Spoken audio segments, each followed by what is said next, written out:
Bust down my shooter. Saw my wires, then a bomb diffuser. Take a jet to the jungle, was healing my soul.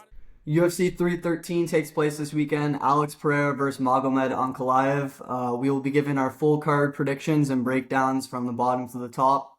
Starting off with this mediocre middleweight fight of Ozzy Diaz versus Jorgen Santos.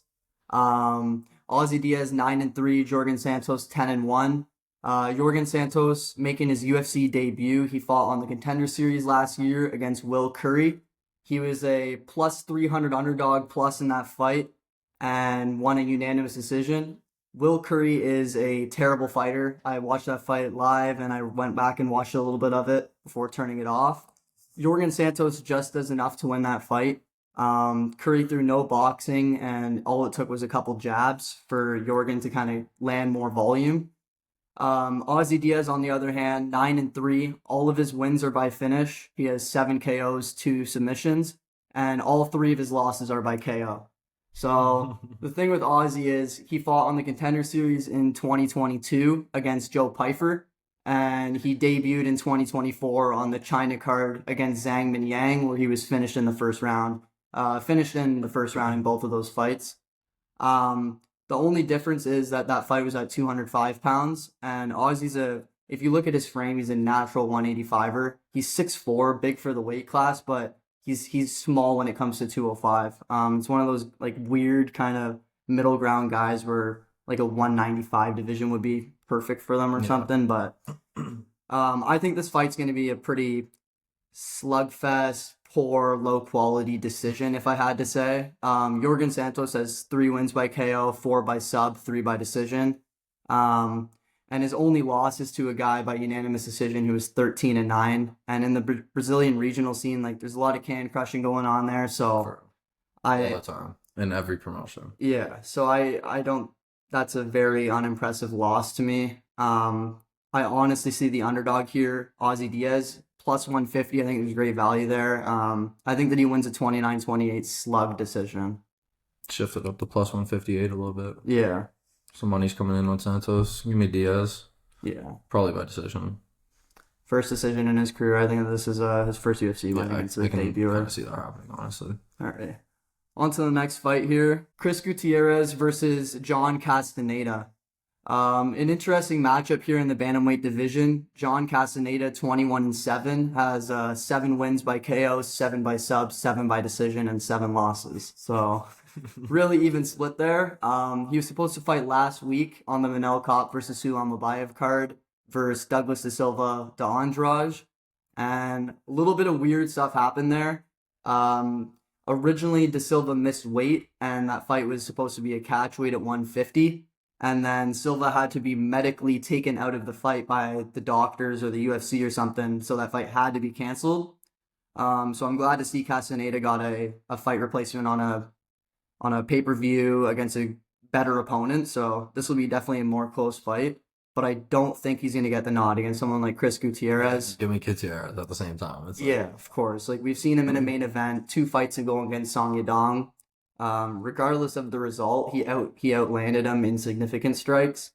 It was a 50-45 and 150-44, but again, like Song Yadong would batcher John Castaneda. Yeah, and Gutierrez averaged 21, I think it was that I said last night. Yeah. 6 strikes per round, and that's with landing 1 significant strike in the 5th and being controlled for 11 minutes of the fight. Yeah, exactly. So definitely high volume. Good volume. Yeah, high volume on the feet. He's got great leg kicks. We've seen him finish guys like Vince Morales with a leg kick. And he's got good elusive knees. We saw that with the Frankie Edgar KO. He's got great footwork. He's hard to catch. He is a little chinny. We saw that when he got knocked down by Pedro Munoz. But I don't think that John Castaneda here is going to be that power threat. I kind of think his route to the game plan is similar to Song Yadong in the wrestling and control, which I think that isn't going to play a factor here. The weight cut too, you'd think going up, gaining 15 pounds, and then having to lose that 15 in a week because of the catch weight bout could play a factor here as well. So I think I'm going to take Chris Gutierrez 30-27 decision. Cruises to a decision. Yeah. I don't think he faces any threat either. No. So yeah. should be good for him. On to the next fight. We have a banger here. The most recent Ultimate Fighter winner, Myron Santos, 15-1 Brazilian prospect fighting Francis Marshall. Francis Marshall is very game. The odds here have it a minus 350 for Myron Santos, and let me just pull up what they got Francis Marshall at. Marshall at 250 plus 255 to Myron Santos minus 350. I completely disagree with. Marshall's a guy with real legit UFC experience. He's not one of those guys that's just fighting tin cans. We saw in his last fight he fought Dennis Bazooka and won by split decision, getting a knockdown in there too, which was impressive for him. You don't see Francis Marshall usually turning it up with the hands. He's a great wrestler. He mixes in the control time well and has good striking, but if you have like that next level striking, you're gonna beat Francis Marshall on the feet. So it usually comes down to the wrestling. He lost. He was on a 2-fight skid before his last win. He lost to Isaac Dolgarian by first round ground and pound, and then a split decision to William Gomes. So again, like that's very legit competition there. Isaac Dolgarian, that guy's definitely a future prospect to look out for. Completely robbed against Christian Rodriguez, if I would say. Yeah. And then William Gomes, we just saw him last week versus Hyder Emil. I personally thought Such that a weird fighter. Like I He want to love him, and his style is kind of so weird. it's boring and then it's not, and then Yeah. I don't know. He's a good fighter though, 4-1 in the UFC after that. So, but Myron Santos on the other end, 15-1. He won his Ultimate Fighter finale against Con Olfley. It was a brutal round 2 KO, I believe. Yeah, round 2 towards the end. It looked like it was one of those ones where the guy tears his ACL on the way down from how he got clipped. Yeah. He's face down, ass up, so pretty disrespectful. Myron's definitely legit. His only loss is in 2022, I believe, to Dan Argueta. We've seen Dan Argueta in the UFC. He's your classic American wrestler, similar to Francis Marshall here, except he's not as vicious. And I think that we've seen really improved takedown defense from Myron Santos here. If we pull up Francis Marshall's grappling stats here, he lands takedowns at a 41% clip and at 2.68 per 15. I don't think that that's going to be enough here to win him this fight. I think that if he gets Myron Santos down a couple times, it'll be early, and he's not going to do a whole lot with it. Yeah, I agree with that. I think he gets right back up. Yeah. Honestly. So I think he'll be way too amped up to even let himself be held down for that entire fight. Like, Yeah, exactly. And he's very precise with his shots. When I watch Myron Santos, he's not one of those Brazilian fighters that's going to go out there and give you a barn burner and like get chinned a couple times and come back. He's very, very sharp with his shots. Similar to like first person that comes to mind is actually like Darren Till, like kind of like snipes his shots Yeah. there. Okay. So if I had to put a prediction of this one, I see Myron Santos negotiating those takedowns to a 0. Maybe a couple early ones, but throughout the second and third round, picks him apart and finds a late finish in the third. So Myron Santos by TKO. By TKO. Yeah. I would double chance it up by finish. I would do by sub or TKO. Yeah, I could also see a decision, like not to say. Yeah, like I can honestly see a decision too. I was gonna say double chance for KO and points. So. Yeah, this is Myron Santos' fight to lose, so. Oh, odds changed since yesterday. Yeah. Yeah, it's plus 600 now. So on to the next year, we got plus 600 Alex the Great White Morono versus Carlos Leal. Or Leal, I'm not 100% sure. We saw Carlos Leal in his last fight. He fought in Abu Dhabi. And he fought against Renat Fakhretdinov, who's a very tough competition. Undefeated in the UFC. Good wins over Brian Battle. Ragdolled Kevin Lee in a minute. Submitted him out cold. Definitely a great competitor. That fight was a complete robbery though. You could show that to anyone, a non-fight fan, and just say who won this fist fight or this MMA fight. And 10 out of 10 times, whoever's watching will say, Yeah, that's a robbery. yeah. Carlos Leal 100% won that fight. Way too dirty. Yeah. The only thing with this guy that kind of gives me there's two things. One is that I'm not 100% sure that this guy's clean. You see the guy's chest, you see his traps and his back. He's got some shit going on there. Lots of POC action. Where's he from? He's from Brazil. Okay. And he has a couple losses recently to Seydou Boussi in the PFL, who's a bit older now. I believe one was split decision, one was unanimous. If he won those, he would have got a title shot. So Yeah. it's decent competition. But again, his UFC debut, he really impressed with that loss to Renat. And he's coming in here against Alex Morono, who's 1-3 in his last 4. And his only win is against Court McGee in 2024 in a fight where he got outstruck by almost double insignificant. That's terrible. 2-fight losing skid, split decision to D-Rod, no idea how it was split, and a unanimous decision loss to Nico Price. Those are two, especially, I mean, D-Rod, whatever. D-Rod's, he's kind of in that 20 to 25 range in the division, I'd say. And Yeah. he's definitely a legit comp, but I mean, Nico Price, on the other hand, in the big 2-4, losing a unanimous decision and gassing out completely, that's ridiculous to Not me. a good look, man. The thing with Alex Morono is he's a very legit black belt.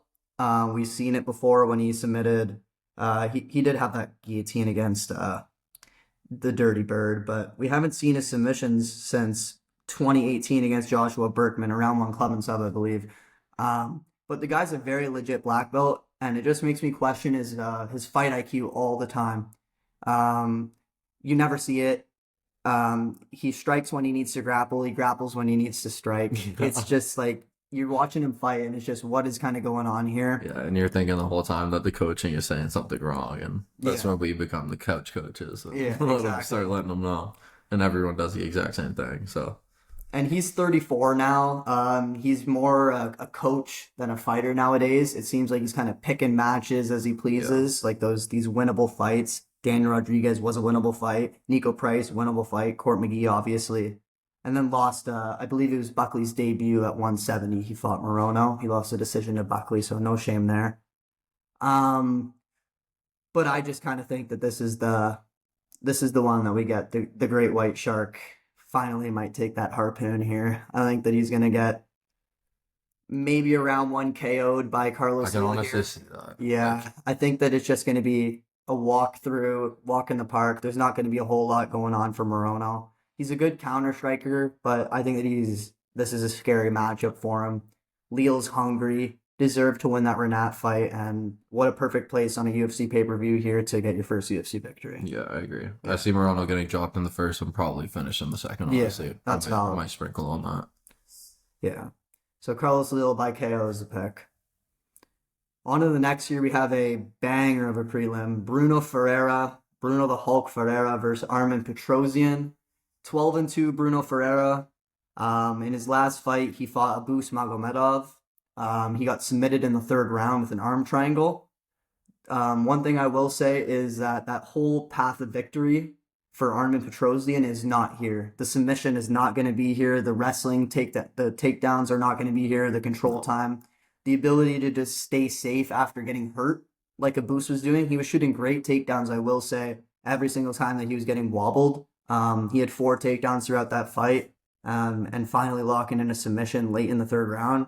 Abus has been impressing me recently, honestly, Yeah, a little since that bit. Strickland fight. Yeah, I was like, just gonna say, since seriously. we actually saw him with Strickland, his Yeah. cardio absolutely depleted right out in front of our eyes, and we were like, "This guy's gonna be a fraud. Where's he Yeah. from?" But yeah, he's definitely gotten a bit better. And I don't even really like him that much, so like it's tough to say, but he definitely has been getting a little better. And Yeah, that's making the fair. improvements he needs to for sure. So yeah, especially fighting Strickland in your first fight. Like I always say that about so many people. When you have good competition in your first fight, you're almost guaranteed to have a decent career in the UFC at minimum. Mhm. So Yeah, he's turning into what he deserves to be now. So yeah, he had that impressive early knockout too with that front kick in 15 seconds, so the potential's definitely there. But enough about Abus. Bruno Ferreira, before that, so he could have easily taken out Abus in that fight though. He had him wobbling with a couple good shots, and honestly sold the finish. That's not going to happen in this fight. If Armin gets hit with a big bomb, he will be going down because there's no takedown for him. Bruno, out of anything, has the grappling edge here. We've seen it before in his fights. He's a decent grappler, looks for decent scrambles, and the guy's got crazy power. We've seen him put out Gregory Rodriguez in his UFC debut. First round, counter shot towards the end of the first And it round. was Big left beautiful. hook. Oh, it was so tough. Beautiful. And his other wins in the UFC are Phil Hawes by first round KO and Dustin Stoltzfus with a spinning back elbow, which was disgusting. Armen Petrosian, on the other hand, is the victim to the double back fist of Shara Magomedov. And before that, Describe it. yeah. And before then, got submitted with a round 1 arm triangle to Adolfo Vieira. He's on a 2-fight finish skid, and Armen himself has never had a finish in the UFC. His path to victory here is sticking to the outside. He's 6'3" to Bruno's 5'10". The only thing that is interesting here is Armen's like your crafty, technical, like beautiful kickboxer. He's got great technique.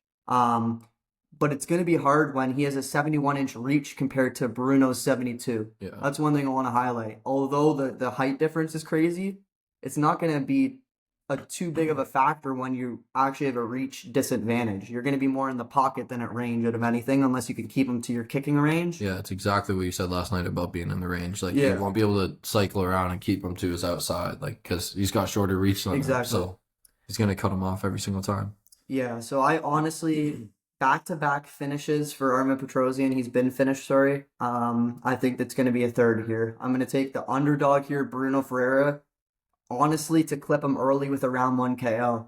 I understand that Armen's a legit striker. He was striking with Shara until he got clipped. But again, we just saw Shara kind of get checked by MVP. I understand. He's good, man. I know he's the it's guy to do that to everyone. exactly, I feel like for sure. But just like, I mean, it took Shara 3 rounds to finish. What's Dern's husband name? Tricoli. Yeah. Like, really? Decision with Michael Lajashik? I mean, it's not that impressive from Shara, so and he's double back elbowing this guy.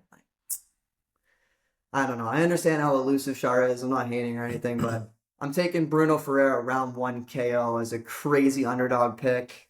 I'm taking Bruno Ferreira by decision. Yeah. Yeah. He has never been to the cards, I will say. I think it's 11 KOs, 1 Bruno stop. Ferreira? Yeah. I can honestly see it going the distance. Like, I can see it being one of those that everyone kind of thinks Yeah. it's going to be a finish, as it almost should be. It looks like it should be on paper, and Yeah. I think it'll go the distance. 30-27, honestly. That's maybe 29-28, but Yeah. 30-27 probably. A decision win for Bruno is interesting. I feel like if it was going to go to the cards, that kind of meant Then that. Arman. Yeah, I feel like that meant that Arman. Bruno didn't land that knockout shot, and Armand kind of kept him at the range somehow. I find that hard to believe that he's the favorite in this fight, though. I know what I'm saying. That's what I was going to say, is that there's actually, this is probably the best fight to bet on, honestly. It's definitely one of them. Yeah, I've already I put a bet in on Bruno last week. Yeah. So Last I week. swear to God. He was like plus 130 or something, so Yeah. I thought that was valid. Shifted down to plus 122 now, so. So yeah, I'm going Bruno Ferreira by KO. Yeah, Bruno Ferreira by decision. By decision. That's an interesting play there. On to the next here with a great fight. Joshua Van versus Ray Tsuruya. So Tsuruya fought on the road to UFC. He fought 3 times. He has 1 decision win, 1 submission, and 1 knockout. He was dropped in one of those fights though, and kind of wobbled pretty good in the other one.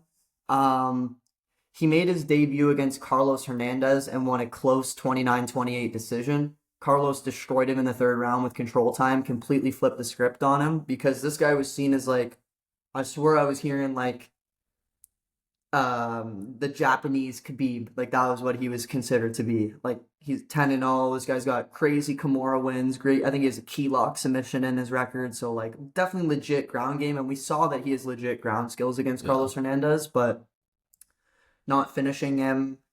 And in the end, it ended up being 6.5 minutes, I believe, of control time for Tsuruya to 4.5 for Carlos Hernandez. So like, that's a very close fight against Carlos Hernandez, who is like solid. I'm not going to say that he's a complete bum. He's not like a JP Buys or a Harry Hunsucker, let's say. But Joshua Van, on the other hand, is gonna completely neutralize that.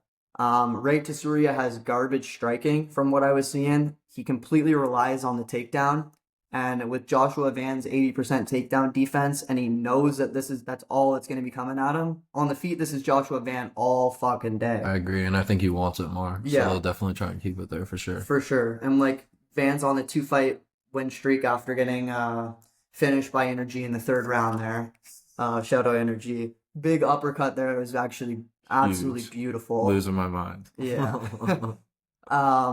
But we've seen in his last couple fights that people have been targeting that uppercut, and that's actually seen to be a little weakness for Josh Van. It has landed, especially in that Edgar Chairez fight. It landed a couple times. In the Sphere, it was an absolute bang out of a fight. He doesn't know how to adjust to it. Like, it's weird. It's tough to explain. You just have to see it a couple times, and then it'd be like, oh, he doesn't really properly block an uppercut. Yeah, like, he doesn't know how to properly defend it. I don't know if it's He's 'cause, almost like, not ready for it all the time. He might have a wide guard or something, but we need to fix that up a little bit. On the good note for Van here, though, is that threat is not going to be here in this fight. The striking is just levels different. If Ray Tesuri is not getting the takedowns that he needs, which I don't think he will, we have guys like Cody Durden, great wrestler, going 2 for 8 on takedowns on Joshua Van, and we saw what Van did to him in the later rounds. Like, if that fight went, let's say, one more round, give it a 4-round fight, that's a Van TKO right there. I agree. The difference between round 1 Van and round 2 and 3 Van is genuinely insane. I don't know if it's intentional. I don't know if he tries to kind of slow him out or get the reads on every single thing that the guy's going to do. It is weird, for sure.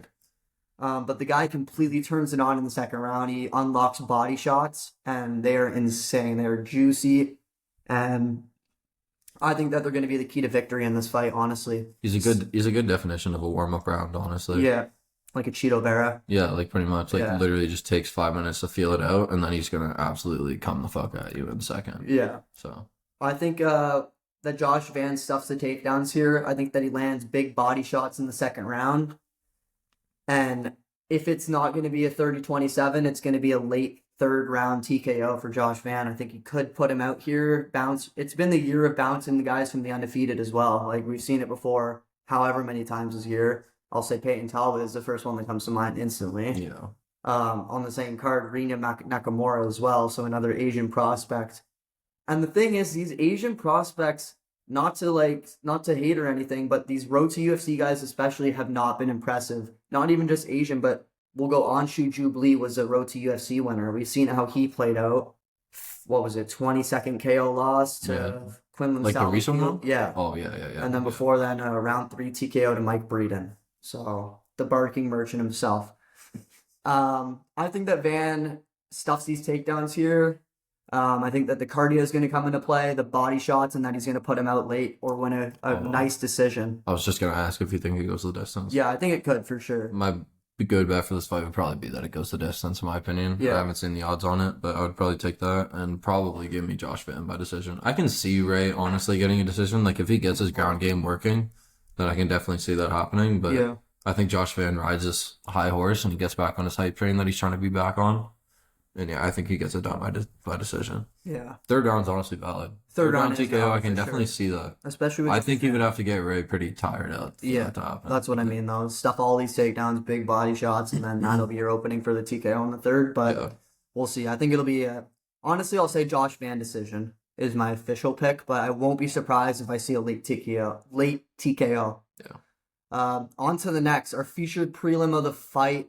Very interesting. Curtis Blades versus Rizvan Kaniv. Now, if you look at Rizvan Kaniv, you would say, how did this guy get popped for 4 different steroids? What performance-enhancing drugs are you doing, my boy?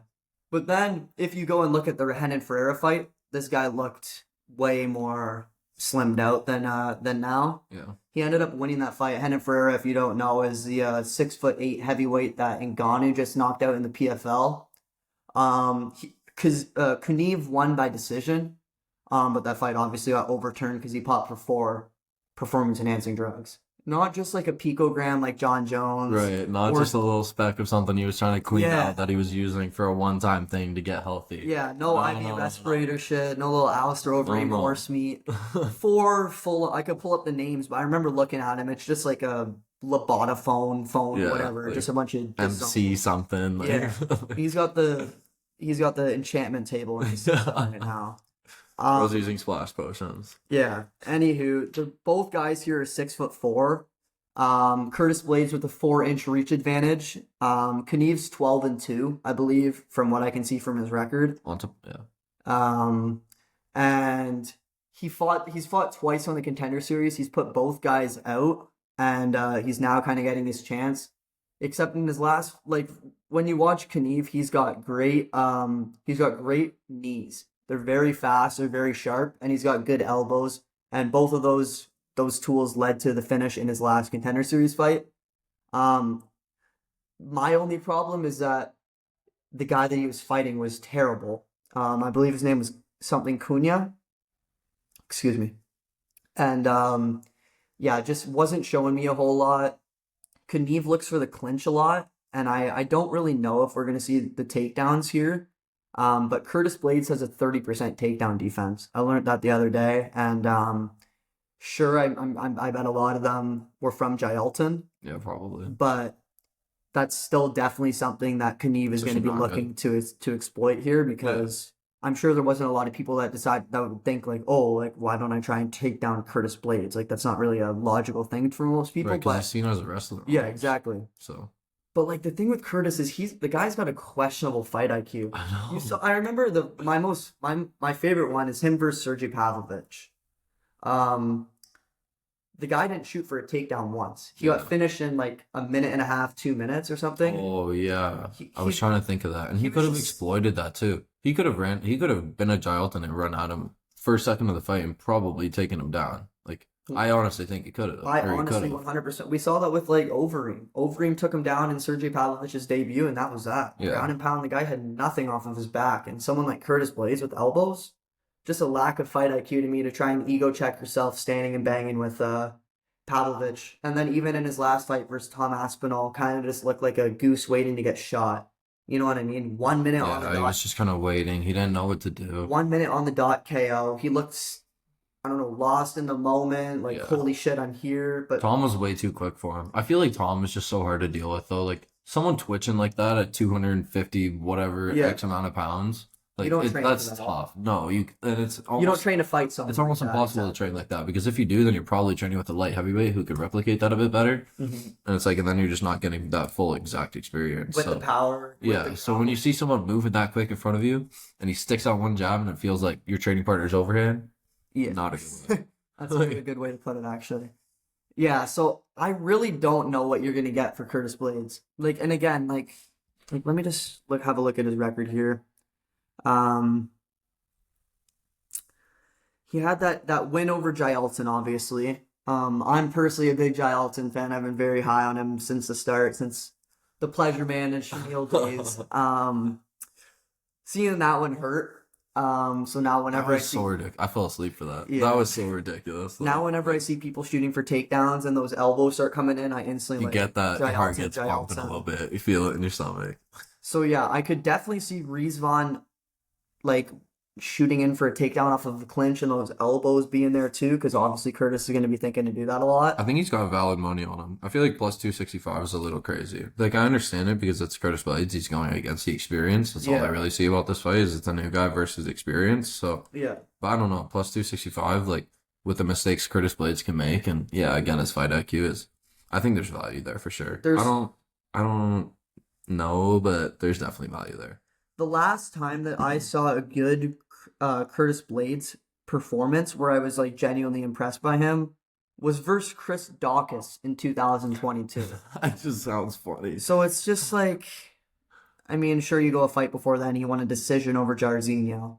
And then you go a fight before that, he's getting flatline KO'd, put in the ambulance, waking up 2 days later by Derek Lewis. You remember that uppercut? Yeah. Oh my God. So it's just like, he's winning these fights. His wins here, I'll go over. Jairzinho Rosenstrike decision, finished Chris Dawkins, finished Tom Aspinall with that knee injury, lost to Sergey Pavlovich, beats Jailton with that bullshit, like just another bullshit. Just a weird one, like, sure, you got that one, Curtis, and then just gets checked again by Aspinall. I don't know why we've been so pushing this unranked PED popping PFL Russian to fight in the UFC, especially on a featured prelim spot against a well-known number 5 ranked Curtis Blades. Right. it almost seems like we're either trying to show that the PFL's shit or that we need new heavyweights in the UFC because we've been cutting guys left, right, and center. So I think that surely we have It to actually see is something. crazy. This guy's last fight was Tom Aspinall. Yeah. He's fighting an unranked first fight in the UFC Dana White Contender Series guy. Yeah. It is very disrespectful. That's so weird. You got to win this That's one. tough to bet on. Yeah. So, I don't know, man. With everything said, I think the lack of fight IQ from Curtis Blades, the lacklusterness of what you're going to get from him, and just honestly the unknown of Ruslan Kazniev, I think is going to cause problems for Curtis Blades early on. I think he's just not going to know what the hell to do. He's going to be in the clinch a lot. There's going to be a lot of clinch knees and elbows.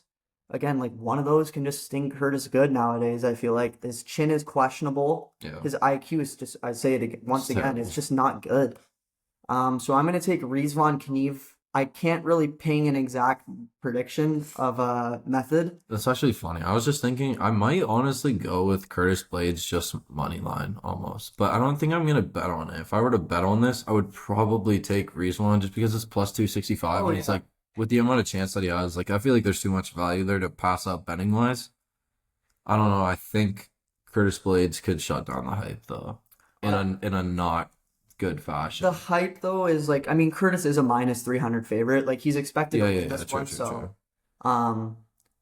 again, if we see a good Curtis Blades who's shooting good takedowns, like he's gonna win the fight. You know what I mean? It's just, it's just he can make those mistakes. Exactly. Or we're not even making it. He might not even make the mistake. It's just he might not even do anything in general, like you saw against Tom Aspinall or Sergey. So yeah, I'm personally going to take Ruslan Kniev, and I assume if he wins, it'll be by a knockout, honestly. So I'm going to take Ruslan by a gross body knee, hurts him bad, and then lands a fucking nice elbow, puts him out. If I had to spit out a prediction, both sides, I would say Rizvan by ground and pound TKO or Blades by decision would be a sprinkle. Fair. If he can just neutralize him, just control him, just maybe land a couple takedowns, maybe 1 or 2 per round. I feel like it's pretty good for him there. Main card opener here. We got King Bobby Green versus Maurizio One Shot Rufi. Very interesting fight here. Bobby Green 32-16-1. So that's I believe 32-16, 48 plus 1. So this is going to be his 50th pro MMA fight here. Yeah. Versus Maurizio Rufi 11-1. Rufi's very raw, very new to the UFC. We've seen him fight Jamie Malarkey, where he finished Malarkey in the second round, I believe. It was a nice little jump knee into a nice right hand that just sat him down. Ref had to stop it. And then in his last one, I believe, was against James Lontop. But one thing to note, that was a good fight, actually. People chirp Rufi a little bit. I kind of honestly did too when that fight first finished, because whenever you hear fighting nerds, you think of knockout, you think of exactly like we were even saying that. I was at Spenny's house when we were watching that, and I'm pretty sure it was me, Afshin, Spenny, Harlan, and Dan, and we were saying that the entire time. Like we were calling him like a fraud. This guy sucks. Blah blah blah. This and that because he wasn't doing like much. But then I go and I watch the fight back twice. I think maybe 1.5 times if I fell asleep in the second one. And it's like he's doing everything he needs to, and he didn't look like he was struggling a lot. Like he honestly didn't. Like he kind of just cruised to it. He definitely wasn't struggling. And I thought James Lontop was good before that fight, so he kind of shut me up a tiny bit. I didn't really want Rufi to win that in the moment, but yeah, I think that Rufi was like a minus 1,000 or something going into that fight, which was ridiculous because you saw Lontop before. Yeah, I actually forgot about that. That actually is kind of crazy. Yeah, you saw Lontop before, then go to decision with Vyacheslav Borshev. And that's good. That's totally 100% good. Like, yeah. And then before then, he did get submitted in the first round by Chris Taco Padilla, but Taco Padilla is underrated, man. If you know Taco, first round sub, and then I think it was a first round elbow KO over one of the Road to UFC guys. Funny enough, forget one of their names. I don't want to get. Don't want to take a guess. There's too many of them out there. So, like, James Lontop is definitely legit comp. That fight was also at 165 pounds to note. So if it's definitely harder to put a guy away when you're putting on more weight, especially 100%. Lontop. Like, that guy's got a chin on him. We saw against Borshev. And Rufi still managed to drop him, I think, once at least with that one no-look kind of shot that he did, and then maybe wobbled him a couple times throughout that fight. Yeah, so if we didn't say the odds, Bobby Green is a plus 350 to Mauricio Rufy is minus 520.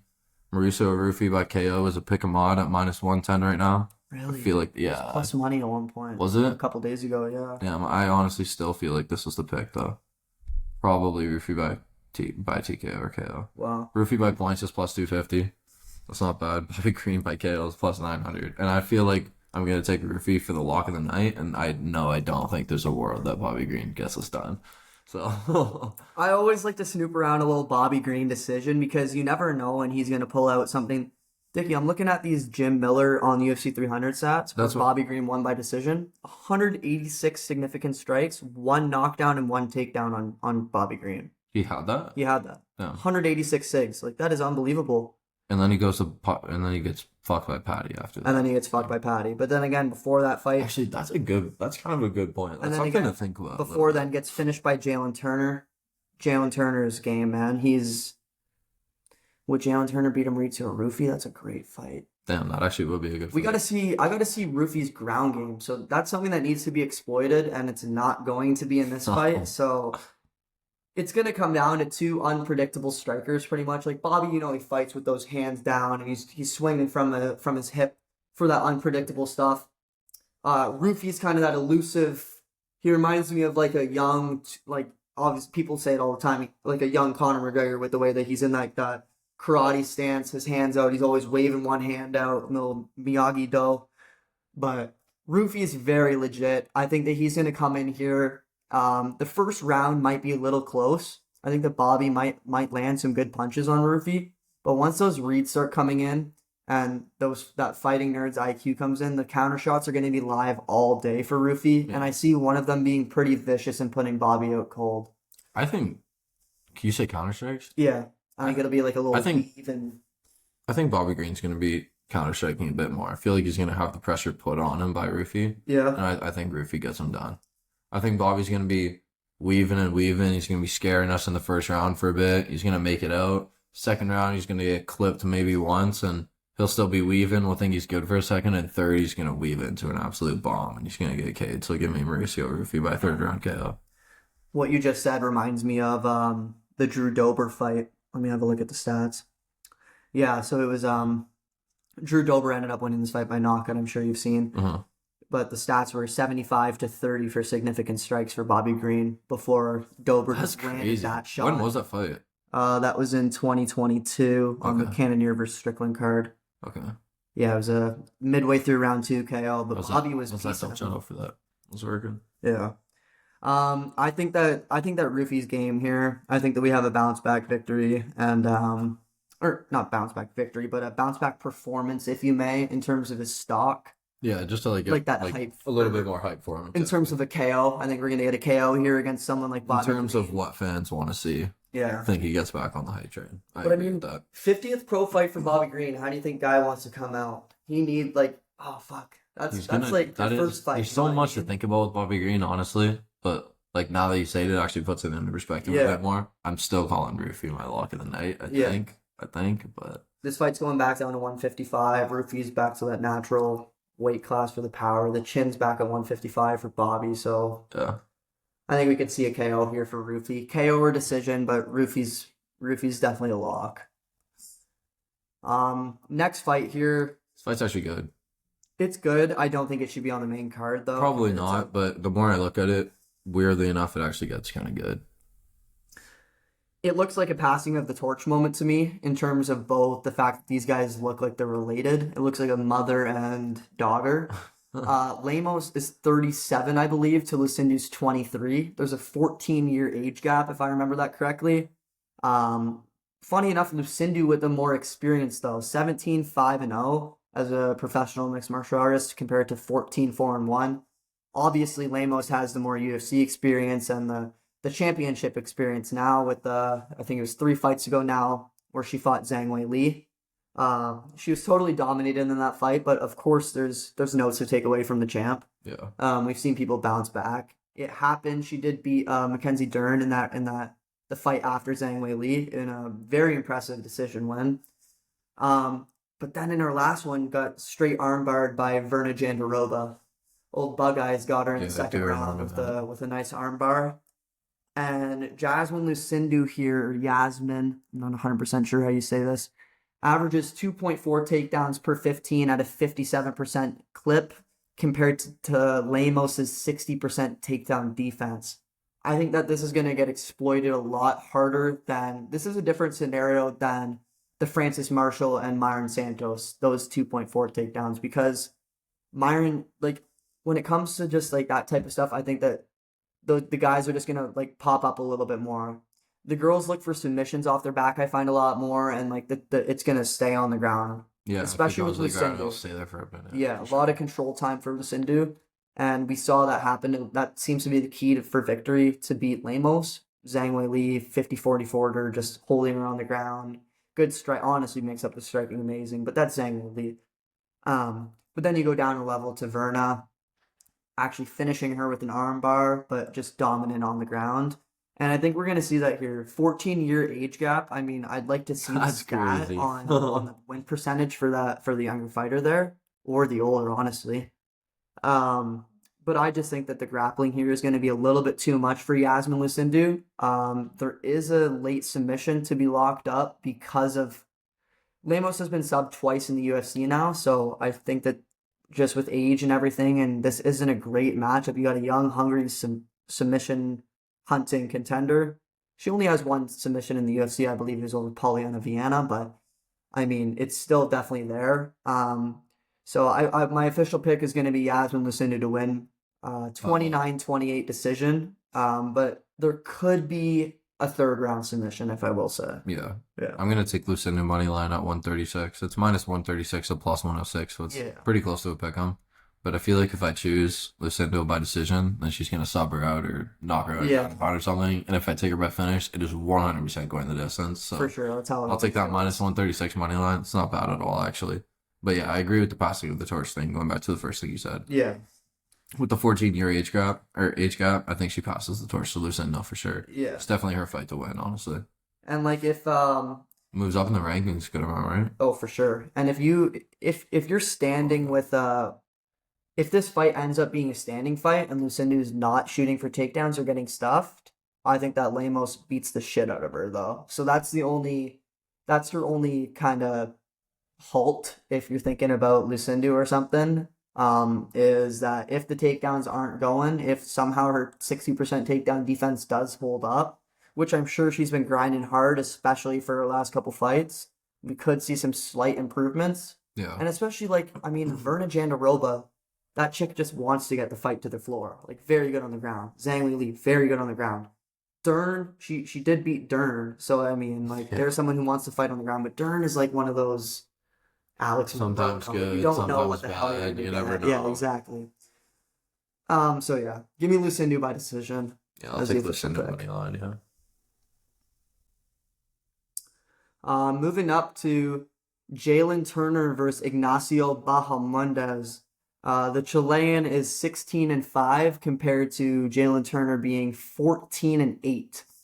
Pretty ugly journeyman record for Jalen Turner, but when you look at his actual resume itself, he had back-to-back split decision losses to Dan Hooker and Mateus Gamrot.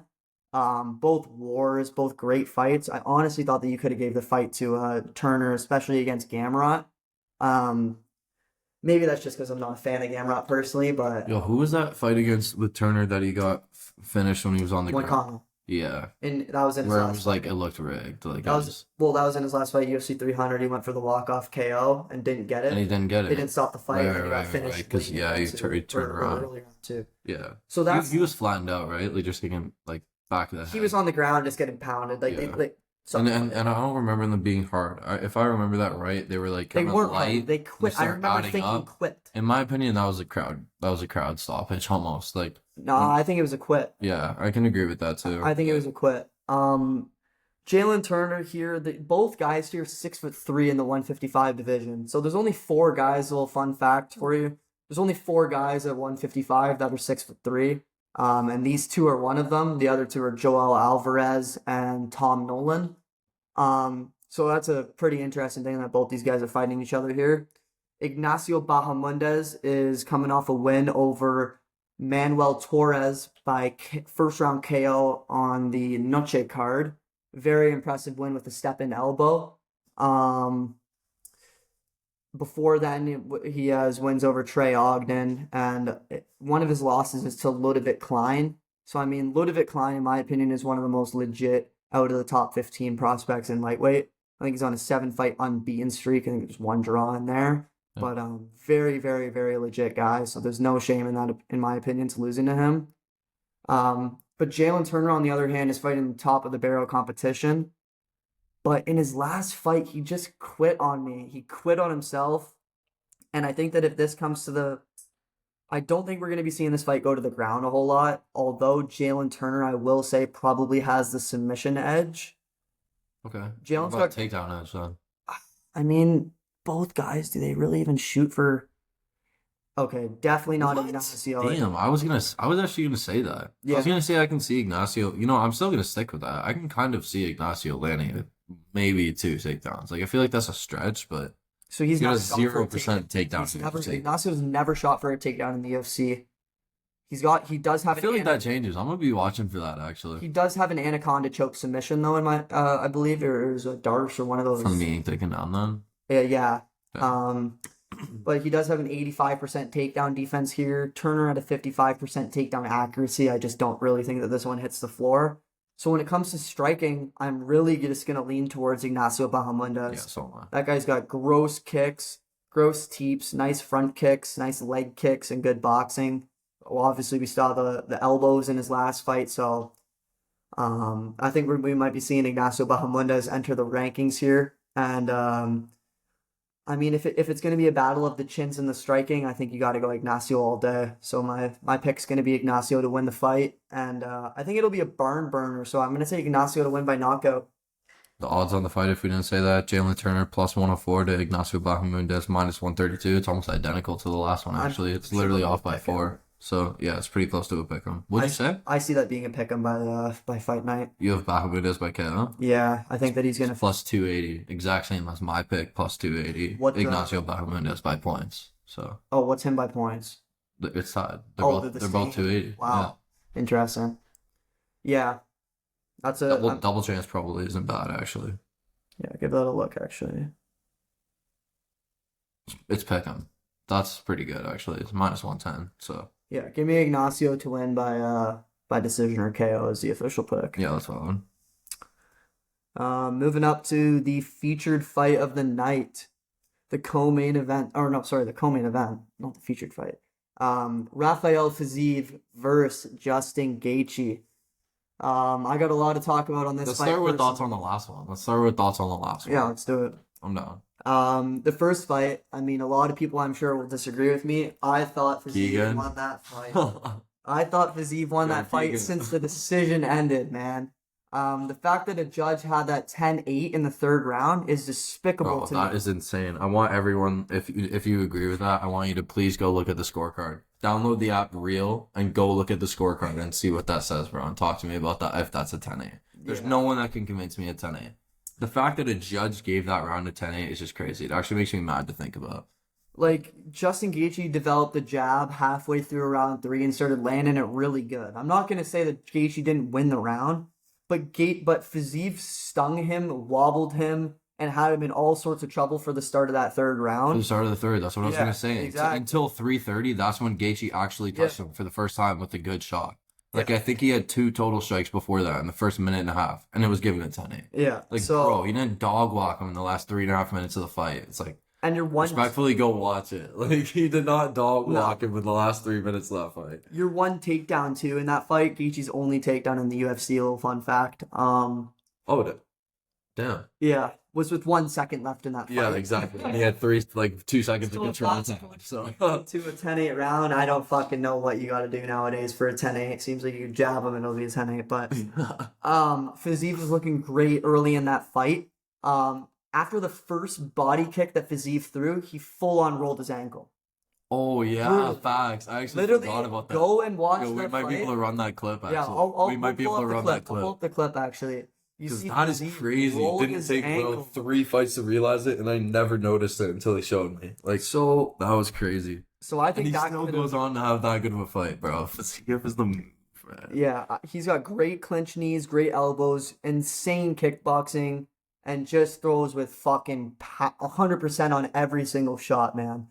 Gaethje, 36 years old, and his last one got flatline KO'd on his way to a 50-45 decision loss to Max Holloway. And call it Max 49, Holloway. 46, whatever. At the end of the day, it is to a flyweight. You got 50-45, or my bad, featherweight. You got 50-45 by a featherweight and KO'd in the last 10 seconds Yeah. for fun. People Like, say, oh, it's you hurt Max your head for Holloway, fun. it's bro. Max Holloway. You're Justin Gaethje, you know what I mean? You're the guy that fought for the belt against Charles Oliveira. So, you got to hold your own in that sense. I don't care who you're fighting. Fiziev on a long layoff here. He tore his ACL in his last one. That was over a year and a half ago. So I think we're well recovered. Fiziev's been calling for a fight for the past 6 months now. He says at least, and no one's been accepting him. I've been saying that this guy's the scariest number 12, 11 rank in the UFC. Who would want to fight? Who would want to fight Rafael Fiziev at Why number do you 11 want rank? to fight Fiziev? If you're above him, God no. If you're lower than him, why would you want to do that? Yeah. Just fuck up your chances. When like you could that, just get bro. like It's a Benoit Santonese. you can get a Benoit. Yeah, you Just- can get Benoit. you can get a Benoit.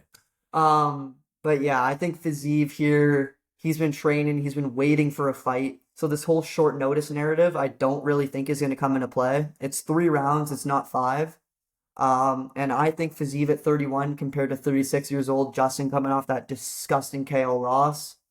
Gaethje's already been talking about retirement if he loses this one. And that's a terrible sign. We When has all that know. ever been a good sign? No, Like, we don't know. I think Robbie Lawler's the only ever person to Well, say that he's going to retire and have a great outcome. He had the out of best it that out I can That's very remember. true.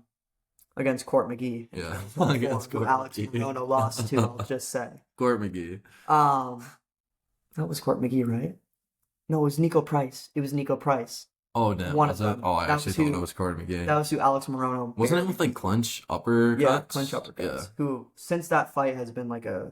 I've loved that strike. I was going to say clinch elbows, but yeah, it was clinch elbows. Yeah. Because he hit him with the same one like 3 times, I think. And, like, Yeah, dropped it was. him. I think it was like a boom, Yeah. boom, and then a hook. There was Oh, one hook okay. in there too, or it was a hook, uppercut, uppercut. Anywho, I think it was an uppercut. Yeah. Actually, I'm down to watch that. But I think Fiziev knocks out Justin Gaethje. I agree. I think this is genuinely a. agree too. I think this is a. I had Fiziev by points in the last one. In my mind, it hit. On my slip, it didn't. So I think we're gonna go 2 for 2 here, and we're gonna take Fiziev by KO. Welcome to the top. What rank is Gaethje? 3 or 4? Let's start right here. Oops. God no.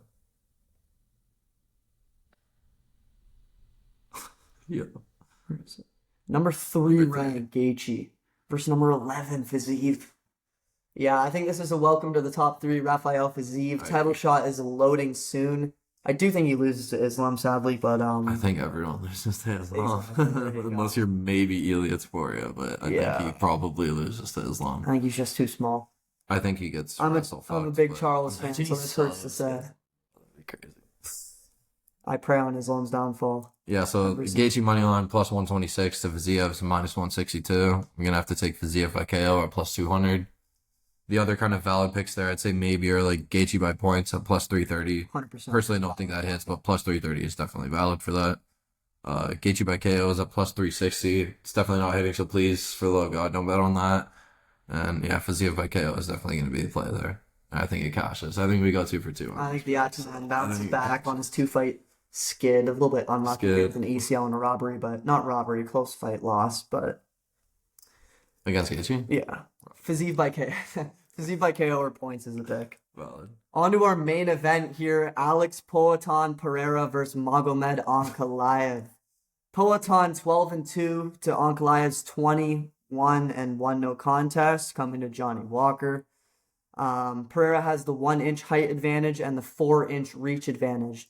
The route to victory here for Alex Pereira is keeping Magomed at range, landing great leg kicks, which we've seen against Jan Blachowicz versus Ankalaev. The draw for the title shot seems to be a big weakness for Ankalaev. He had him jumping around on one leg looking stupid, Yeah, exactly. ultimately leading to why Ankalaev didn't win that fight and why it was a draw. But Ankalaev is very legit, you know. People say he is boring. He's a boring kind of striker, but the guy's got some impressive finishes. His front kick, obviously, over Dalcha Lujambia was was impressive. His one finish over on Kudalaba is not bad. His knockout over Johnny Walker. He's got some decent wins. Obviously, in his last one, he beat Alexander Rakic by decision. Bit of a snooze there. I thought that he could have done a lot more. People talk up Ankalaev to be this crazy wrestler, though, because he's from Dagestan. He's not training with Khabib, though. There's 2 gyms in Dagestan, if you don't know. There's the one with Khabib, Islam, Tagir, all those, like, grapple heavy boys. And then you kind of got the Saeed Nurmagomedov, the Ankalaev, those boys, the more striking Dagestanis, pretty much, on the other side. Ankalaev lands pretty much 1 takedown per fight at a 30% clip, and he has an 86% takedown defense. Not like that's really going to be coming into play. I fucking highly doubt it. But Pereira, again, has a 70% takedown defense, and we haven't really seen his ground game in the last couple of years, or 3 or 4 fights, to be honest. And I think that if that gets used here, we could be seeing some very improved Alex Pereira ground game. You see, I agree with that. People say like you kind of don't improve too much after you hit a certain age or like a peak. When it comes to Alex Pereira, I hate this guy. it's different, man. He picks up shit differently. He's way too good. Way too good, man. He's way too good. Like, I think I could potentially have the snipe of the year and say Pereira breaks his leg. Like, I could actually see that. I could genuinely see that. Or like tears his ACL, leg kick TKO. Like, if I could bet on that single prop, I would put $2 on it. Actually, I got 2 predictions for this fight. I see Alex Pereira picking him apart, landing great leg kicks, stuffing the couple takedowns that I'm sure come his way, and putting him out with his classic check left hook. Probably early in the 3rd round if I had to put a round on it. And at a crazy scenario, one in a lifetime, Ankalaev gets the takedown on him, and the main choke that Alex Pereira has been training is the Peruvian necktie. So I would have to say Pereira by Peruvian necktie. That's crazy. If he does get a submission, I believe that it genuinely will be that. So the odds are actually closer than I thought they were. I don't think I've actually really looked at them yet. It's minus 120 for Pereira to minus 106 for Ankalaev. So it's even closer of a pick on like kind of thing. Yeah.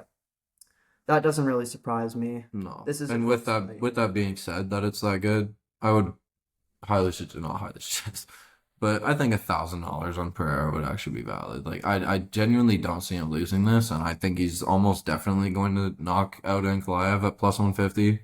And I hate Pereira so much every single day, every single time he fights. It pisses me off a lot because he's way too good, and he's gonna win by KO, and he's gonna get it done. So. Yeah.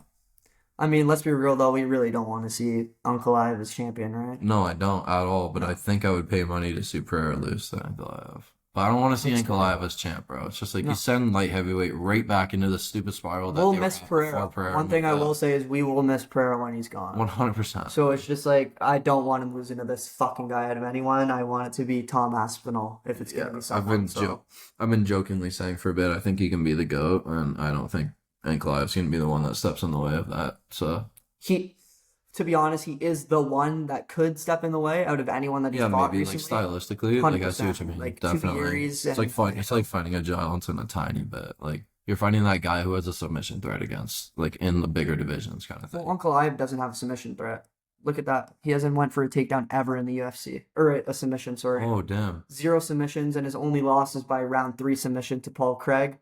The guys. Why was I thinking Sambo had some submissions mixed in there for some reason? It's just all them like. Well, Sambo does. This guy's not a fucking grappler. He doesn't train with those boys. Yeah. Oh, that's what I mean. Right. Like he's an overrated grappler. People think he has 0 submission attempts in the UFC. He's never even tried to submit anyone. Pereira's tried. Pereira's tried. He tried with it was a guillotine against Yuri Prohaska.